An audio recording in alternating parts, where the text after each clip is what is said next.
তো মা এখানে সকাল সকাল আমার টিফিনের জন্য ভাত বসিয়ে দিয়েছে গ্যাসেতে। হ্যালো ফ্যামিলি, তো এখন এই তো আমি ঘুম থেকে উঠলাম। আমি তো একটু দেরি করেই উঠি, যেহেতু খুব ঠান্ডা থাকে ওই জন্য মা বলে তুই একটু দেরি করেই ওঠ, ঠিক আছে। তো আমি তো শুয়েছিলাম, ঘুম ভেঙে যায় কিন্তু একটুখানি শুয়ে থাকি। আর আজকে না সকালে হট করে অনেকটা ঠান্ডা পড়ে গেছে, তো আমি উঠে জাস্ট একটুখানি মাথাটা চুলটা ছাড়িয়ে নিলাম। তো মা তো অনেকক্ষণ হয়েছে উঠে গেছে, তো মা হলো এখন উঠোন ঝাড় দিচ্ছে। এখন এই 7টার মতো বাজে, আর কত সুন্দর রোদ্দুর এসেছে, চলো তোমাদেরকে দেখাই। তো চলো। তো মা হলো এখন উঠোন ঝাড় দিচ্ছে। তো আজকে না উঠোনে বেশি পাতা পড়েনি, রাতে বেশি হাওয়া হলে বেশি পাতা পড়ে থাকে। কালকে হাওয়া হয়েছিল, খুব পাতা পড়েছিল, মা বিকালে ঝাড় দিয়ে দিয়েছিল বলে আজ সকালে একটু কম আছে। তো আমাদের এত বড় উঠোনটা না মার ঝাড় দিতে প্রচুর কষ্ট হয়ে যায়, ওই জন্য মা এরকম লাঠি বাঁধা ঝাড়টা নিয়ে নিয়েছে, তবুও কষ্ট হয়। দেখো এই দিকটা অনেকটা পাতা পড়েছে। তো যেদিন দিনের বেলা কম পাতা পড়ে সেদিন আর মা বিকালে ঝাড়ু দেয় না, নয়তো ঝাড়ু দিয়ে রাখে। আর দেখো আজকে কি সুন্দর ঝলমলে রোদ্দুর উঠেছে, কালকেও এত সুন্দর রোদ্দুর উঠেছিল। তাই এরকম রোদ্দুর উঠলে না আমার মনটাও খুব ভালো লাগে। আর মেঘলা কুয়াশা করে থাকলে আমার একদমই ভালো লাগে না, কিন্তু আজকে ঠান্ডাটাও আছে। আর দেখো এই কাঁঠালটা তোমাদেরকে শর্টসে দেখেছিলাম এত নিচে হয়েছে, তো এখানে আরেকটা কাঁঠাল ছিল, আগের দিন হনুমান এসেছিলো ভেঙে নিয়ে চলে গেছে। তো এই গাছটার না এঁচোড়টা খেতে খুব ভালো লাগে, দেখো উপরেও হয়েছে।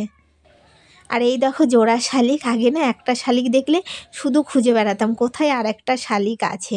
তো মা এই যে এই পাশটাতে এখন ঝাড়ু দিচ্ছে। মার পুরো এই উঠোনটা ঝাড়ু দিতে না পুরো আধ ঘন্টার বেশি টাইম লেগে যায়। তো মা এখন আমাকে এই যে ভাত দিচ্ছে, ডিমটা ছাড়িয়ে দিল, এর সাথে মা ডিম সিদ্ধও দিয়ে দেয়, আলু টমেটো সিদ্ধ, ডিম সিদ্ধ আর ঘি দিয়ে আমি সকালে ভাতটা খেয়ে নিই। মাও এটাই টিফিন করে না, এই যে আলু সিদ্ধ, এই যে টমেটো সিদ্ধ, আর এইটা হলো ডিম। তা এখন হলো আমি টিফিন করব। যেদিন এক এক দিন আবার ফেনা ভাতও খাই, এক আধ দিন রুটিও খাই, যেদিন, কারণ প্রতিদিনই তো আলু সিদ্ধ ভাত খেতে ভালো লাগে না, ওই জন্য আমরা 2 দিন 3 দিন পর পর একটু চেঞ্জ করে নিই। কিন্তু ভাতটাই আমরা সকালে বেশি খাই, কারণ আমার আগে থেকে ভাতটা সকালে আমাদের ভাত খাওয়া অভ্যাস, তো ওই জন্য। তারপরে এরপরে মা ধীরে সুস্থে কাজ করে তারপরে রান্না শুরু করে দেয়। তো মা দেখো ওই বৌদিদের বাড়ি থেকে টোপরে করে কী নিয়ে এসছে, বেগুন নিয়ে এসছে আর পাকা টমেটো নিয়ে এসছে।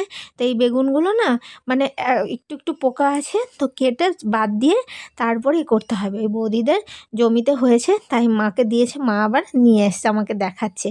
তারপর ওইটা এনে রেখে মা গেছিলো দুধ আনতে।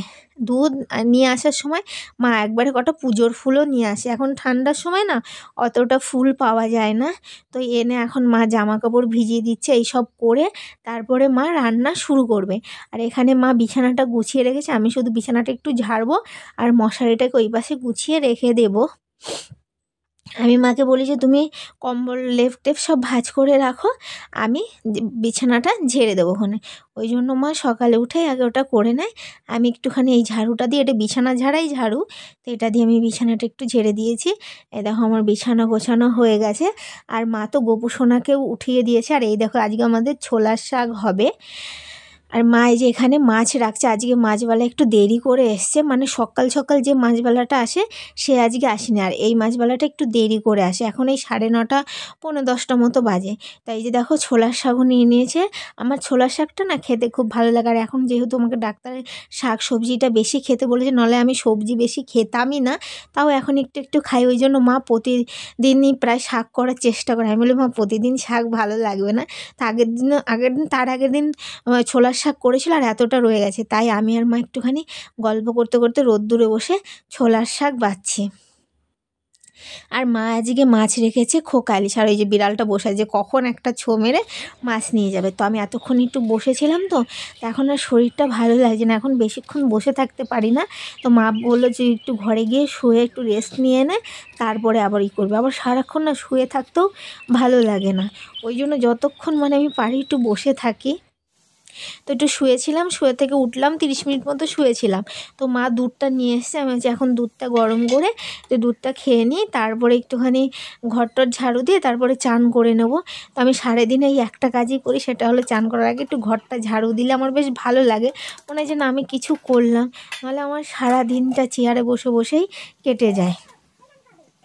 তো আর আমি না এই ব্লগটা অনেক বড় হয়ে গেছিলো বলে আমি এটাকে হাফ করে আজকে পোস্ট করছি। নেক্সট পার্টটা আমি নেক্সট দিন পোস্ট করে দেবো। তো আমি পার্ট 1 পার্ট 2 লিখে দেবো, তাহলে তোমাদের বুঝতে সুবিধা হবে। কারণ আমার বেশি বড় ব্লগ পোস্ট করতে ইচ্ছে করে না, মনে হয় যে তোমরা দেখতে দেখতে বোর হয়ে যাবে। আর এই টেবিল কভারটা আগের দিন শর্টসে দেখিয়েছিলাম না, আমি তুলেছিলাম, তো মা ধুয়ে দিয়েছিল, তাই আজকে এখানটাতে বিছিয়ে দিচ্ছি। এটা হলো একটা পর্দা ছিল, তো পর্দাটা একটু পুরনো হয়ে যাওয়ার জন্য আমরা এটা টেবিলে পেতে দিয়েছি। তো একটুখানি না এই ছোটোখাটো একটু কাজ করলেও আমার মনটা ভালো থাকে। কারণ সব সময় বসে শুয়ে না আমার আর দিন যেন কাটে না, মনও খুব খারাপ লাগে শুধু শুধু বসে সারা দিনটা বসে থেকে থেকে। তাই হালকা পাতলা যে একটুখানি এই চান করার আগে এই দুধটা খাই, তারপর একটুখানি করি, তাহলে আমার, নাহলে শুধু বসে বসে যদি আমি খাই আর বসে খাওয়ার পরও বসে থাকি না, তাহলে হলো আমার গ্যাস হয়ে যায়। আর ওইদিকে মা আমার জন্য জলটাও গরম বসিয়ে দিয়েছে। তো দেখো খুব সুন্দর লাগছে। এই টেবিল কভারটা নোংরাও হয়েছিল, অনেক দিন ধরে ধোয়া হয়নি।